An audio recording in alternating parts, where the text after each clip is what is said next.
या संदर्भातली विभागीय चौकशी देखील 3 महिन्यात पूर्ण केली जाईल। ठीक आहे। प्रश्न क्रमांक 6।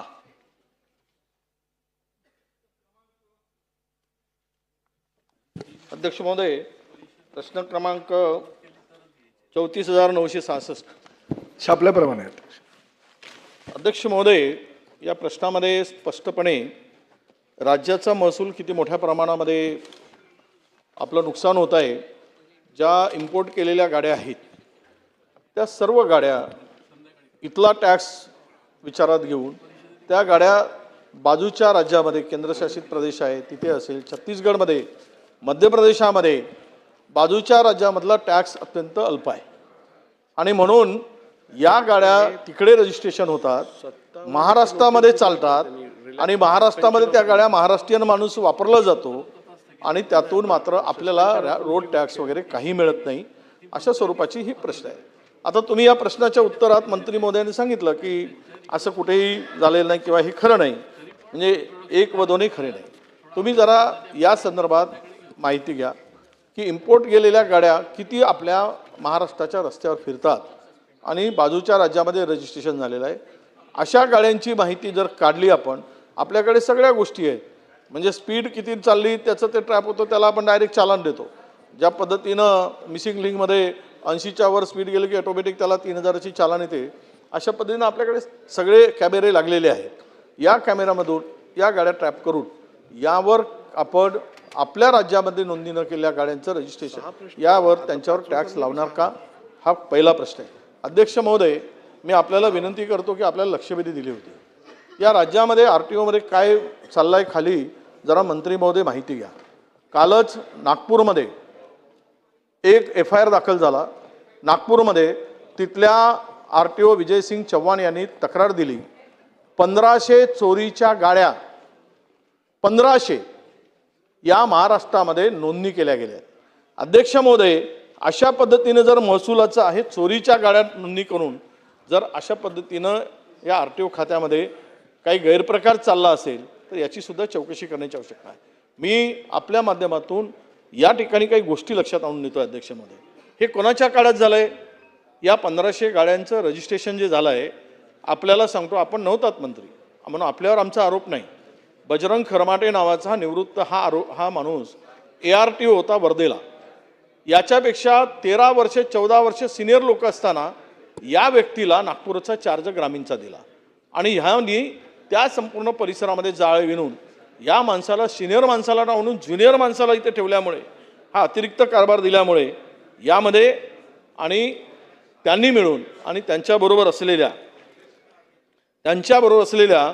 RTO आनंद मोळ नावाचा माणूस, हे दोघेही अध्यक्ष महोदय, हे दोघेही आनंद मोड हा इन्स्पेक्टर 19 वर्षापासून विदर्भात आहे आणि दुसरा भुयार नावाचे आहेत, ह्या संपूर्ण रॅकेट चालवतात, हे 17 वर्षापासून नागपूर विभागात आहे आणि यांनी मिळून या पद्धतीनं ज्यावेळेस अविनाश ढाकणे RTO होते, आपले आयुक्त असताना, या संपूर्ण चार्ज त्यांना दिला होता।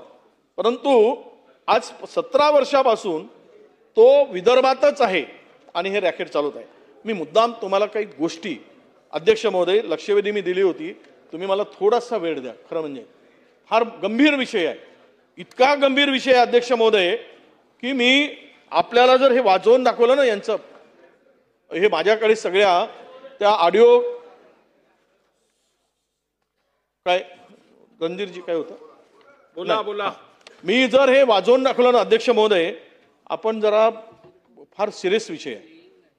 हे एक रॅकेट खरमाटे, मोळ, भुयार हे निवृत्त झालेले आणि आत्ता असलेले हे मिळून हे रॅकेट चालवतात। यामध्ये अध्यक्ष महोदय मी आपल्या निदर्शनास आणून देतो की खरमाटे, भुयार, नागरेन, मोड आणि खैरणा यांनी 3 ट्रॅप लावले, जो यांच्या ट्रॅपमध्ये नवीन अधिकारी सापडत नाही। ट्रॅप म्हणजे वसुलीमध्ये या माननीय मुख्यमंत्री महोदय विदर्भातल्या अधिकाऱ्यांना टार्गेट करतात। हे आतापर्यंत 3 ट्रॅप झालेत अँटी करप्शनचे, त्या 3 ट्रॅपमध्ये गुड्डू नावाचा हा माणूस त्यामध्ये इन्व्हॉल्व आहे, याचाच नंबर त्या 3 ट्रॅपमध्ये सापडला हा चोरीचा ट्रक आणतो आणि यामध्ये हा गुड्डू सेठ म्हणजे याचं नाव अध्यक्ष महोदय, हा पूर्ण नाव याचं मी आपल्या लक्षात आणून देतो की इतका गंभीर विषय यामध्ये आहे की हा गुड्डू सेठ उर्फ निजामुद्दीन हा सगळे ट्रक आणून हा पूर्ण ट्रॅपसाठी माणसं पुरवतो आणि एंटी करप्शनवाले आणि RTOचे ऑफिसर हे संगनमत करून काल माझ्या मतदारसंघातला शेंडे नावाचा तरुण पोरगा, काही दोष नव्हता, झोपला होता, त्याला पकडलं. 4 तासामध्ये त्याची बेल झाली, कारण कुठलाच पुरावा नाही. पण एंटी करप्शनने धाड घातली, उचलून नेलं. अशा पद्धतीनं या पोटदुखे नावाचा एक तरुण RTO आत्ता लागलेला. हे स्कॅम करतात 1-1 कोटी रुपये. मी मुख्यमंत्री महोदय आपल्या निदर्शनास आणून देतो की एंटी करप्शनचे अधिकारी पैसे घेतात आणि या ट्रॅपमध्ये या RTOच्या माणसाला सहकार्य करतात. मी पुराव्यानिशी देईल आपल्याकडे सर्व A to Z ही फाईल मी पाठवतो. याचे जवळपास 56 रेकॉर्ड 57 रेकॉर्ड बोललेले मोबाईलवर झालेले रेकॉर्ड आहेत माझ्याकडे की ह्यांनी गाडी सोडा चोरीची, ओव्हरऑल सोडा असं म्हणून यांनी या पद्धतीनं हा पूर्ण धंदा चालवला आहे. हे कधी बंद करणार आहात? माझी विनंती आहे अध्यक्ष महोदय, या सगळ्या प्रकरण मांडायला 1 तासभर लागेल, पण मी आता प्रश्न एवढंच विचारतो की ही जे गाड्याच्या संदर्भात आत्ता काही चर्चा झाली, या इम्पोर्टेड गाड्याच्या संदर्भातला प्रश्न जरी असला तरी त्यावर आपण तपासणी करा आणि त्यांची माहिती घ्या. आणि दुसरा माझा एवढंच प्रश्न आहे की या आत्ता मी मांडलेल्या प्रश्नाच्या संदर्भात की आपण या SIT स्थापन करून या सर्व अधिकाऱ्यांचे व ACB ट्रॅपमधील सर्व तक्रारदार गुड्डू सेठ उर्फ या मोहम्मद एजाज रहमान, आसिफ अब्दुल कादिर आणि निजामुद्दीन या 3ही लोकांची हे या गुड्डू सेठसह इतर लोकांची चौकशी करणार का? पहिला प्रश्न. आणि सर्व अधिकाऱ्यांची EOW इन्कम टॅक्सची चौकशी होणार का, लावणार का? आणि रवींद्र भुयार आणि आनंद मोळ हे 19 वर्षापासून विदर्भात आहेत, यांना विदर्भाच्या बाहेर तात्काळ बदली करणार का? अध्यक्ष महोदय, प्रश्न वेगळा होता, परंतु सन्माननीय सदस्य वडेट्टीवार साहेबांनी जो RTOच्या विषयाच्या संदर्भात सुद्धा उपप्रश्न विचारले त्यालाही मी सविस्तर उत्तर देतो. परंतु त्यापूर्वी तुमचा जो मूळ प्रश्न होता त्या प्रश्नाच्या अनुषंगानं ही वस्तुस्थिती आहे की मर्सिडीज, BMW, ऑडी, JLR ह्यासारख्या मोठ्या कंपन्यांचे डीलर ह्या मोठ्या 50 लाखाच्या वरच्या गाड्या ज्या असतात त्या गाड्यांची कर चुकवीगिरी ही महाराष्ट्रात न रजिस्ट्रेशन करता ते बाजूच्या राज्यामध्ये करतात, ही काही प्रमाणामध्ये वस्तुस्थिती आहे. आणि त्याचबरोबर हे जे मालक आहेत जे गाडीचे ते कर्ज मात्र राज्यातून घेत असतात आणि गाडीचं रजिस्ट्रेशन मात्र दीव दमन किंवा पॉंडेचेरी वगैरे ह्या राज्यामध्ये दाखवत असतात. अशी काही उदाहरणं आमच्या डोळ्यासमोर आलेली आहे. त्यावर कारवाई RTO डिपार्टमेंटची चालू आहे. आता आम्ही नवीन त्या माध्यमातून ही कर चुकवेगिरी करणाऱ्यांना शिक्षा देण्यासाठी किंवा ती कर चुकवेगिरी त्यांनी करू नये यासाठी CRTM म्हणजे GST व्हेरिफिकेशन शिवाय कुणालाही त्या ठिकाणी रजिस्ट्रेशन करता येणार नाही असा नियम आम्ही करतोय आणि त्यामुळे सर्वच्या सर्व रजिस्ट्रेशन हे महाराष्ट्रातच बंधनकारक करणार आहे.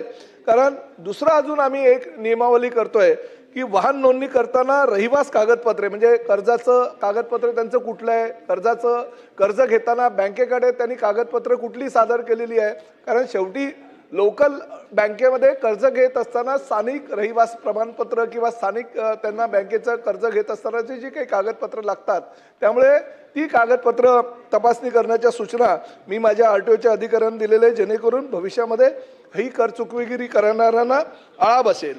दुसरा महत्त्वाचा प्रश्न ह्या ठिकाणी सन्माननीय सदस्यांनी विचारला अध्यक्ष महोदय, ही वस्तुस्थिती आहे की RTO डिपार्टमेंटमध्ये हे फार मोठ्या प्रमाणामध्ये काही प्रमाणात आपल्यालाही कल्पना आहे की रॅकेट आहे आणि ते रॅकेट कुठे ना कुठे कधीतरी थांबलं पाहिजे आणि त्यामुळे माननीय मुख्यमंत्र्यांनी ताबडतोब त्यावर कारवाई करण्याचे निर्देश परिवहन मंत्री म्हणून मला दिले. बजरंग खरमटे ज्या व्यक्तीचं नाव आपण ह्या सभागृहामध्ये आता केलेलं आहे त्या बजरंग खरमटेवर मी माझ्या स्वतःच्या स्वाक्षरीने, एकनाथ शिंदे साहेबांच्या स्वाक्षरीनं आणि माननीय मुख्यमंत्र्यांच्या स्वाक्षरीनं UOW कडे आम्ही ऑलरेडी ती तक्रार केलेली आहे आणि त्या बजरंग खरमेटेचा ह्या विषयावर जे काही प्रश्न आपण उपस्थित केलेले त्यांची चौकशी चालू आहे आणि मी 3 दिवसापूर्वीच माननीय मुख्यमंत्र्यांना विनंती केली होती की माननीय पुढे देतो ना साहेब, प्रश्न तुमचा एवढा मोठा लांबवलाय, त्याची उत्तरं सुद्धा मी सगळ्या प्रश्नांची उत्तरं देतो ताबडतोब. फार म्हणजे मुख्यमंत्र्यांनी सुद्धा गंभीर दखल घेतलेली आणि ताबडतोब त्यांच्यावर अतिशय कठोर कारवाई करण्याच्या सूचना त्यांनी पोलीस अधिकाऱ्यांना दिलेल्या आहेत. सन्माननीय मंत्री महोदयांनी मागच्या आठवड्यातच माझ्याशी चर्चा केलेली आहे. काय काय घोटाळे चालले आहेत हे त्यांनी लक्षात आणून दिलेलं आहे. त्यामुळे त्यांनी विनंती केल्याप्रमाणे उच्चस्तरीय याची चौकशी केली जाईल. चला, प्रश्न क्रमांक 7. अध्यक्ष महोदय, अजून महत्त्वाचा मुद्दा त्यांनी उपस्थित केला होता, तेही मला त्यांच्या निदर्शनास आणून द्यावं लागेल. RTO विभागाबद्दल काही तक्रारी आणि ऑडिओ क्लिप सुद्धा जसं आपल्याकडे आलेल्या आहेत तशा माझ्याकडे सुद्धा आलेल्या आहेत. एका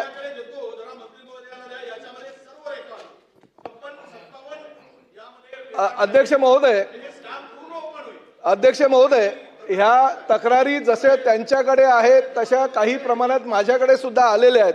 त्यामुळे RTO डिपार्टमेंटमध्ये त्यांनी ज्यांची नावं घेतली त्याची तर चौकशी केलीच जाईल, परंतु आम्ही एक निर्णय घेतलेला आहे. वडेट्टीवार साहेब ऐका जरा, फार महत्त्वाचा निर्णय आहे RTO डिपार्टमेंटच्या माध्यमातून आणि हे सगळं जे रॅकेट आहे ते उद्ध्वस्त कायमचं करायचा शासनाचा निर्णय आहे आणि त्यामुळे शासनानं ही भूमिका घेतली आहे की प्रियंका नारनवरे IPS अधिकारी आहेत, सिनियर IPS अधिकारी आहे, मुख्य सुरक्षा व दक्षता अधिकारी म्हणून त्या आमच्याकडे आहेत कार्यान्वित.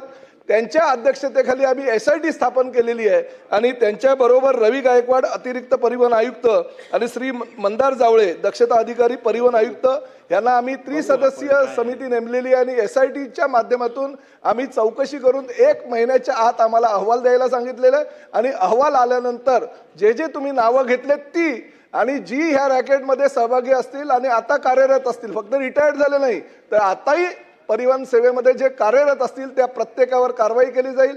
आमचे TC ऑफिसचे काही अधिकारी होते, ते अधिकारी मंत्री किंवा शासनाची परवानगी न घेता काही अजून निर्णय घेत होते त्यांच्या स्तरावर. मेत्रवार नावाचे जे अधिकारी आहेत त्यांना सुद्धा शोकास देण्याची भूमिका RTOचा आम्ही आयुक्तांना दिलेल्या आहेत आणि आपण ज्या ज्या काही सूचना केल्यात किंवा जे जे आरोप केले त्यावर ही SITच्या माध्यमातून 1 महिन्यामध्ये चौकशी करून अहवाल प्राप्त झाल्यानंतर त्यांच्यावर ताबडतोब कठोर कारवाई केली जाईल. प्रश्न क्रमांक 7. प्रश्न क्रमांक 35,466. आता किती झालं मुख्यमंत्र्यांनी उत्तर क्रमांक दिलं? छापल्याप्रमाणे अध्यक्ष महोदय, अतिशय सविस्तर उत्तर या प्रश्नाचं दिलेलं आहे त्याबद्दल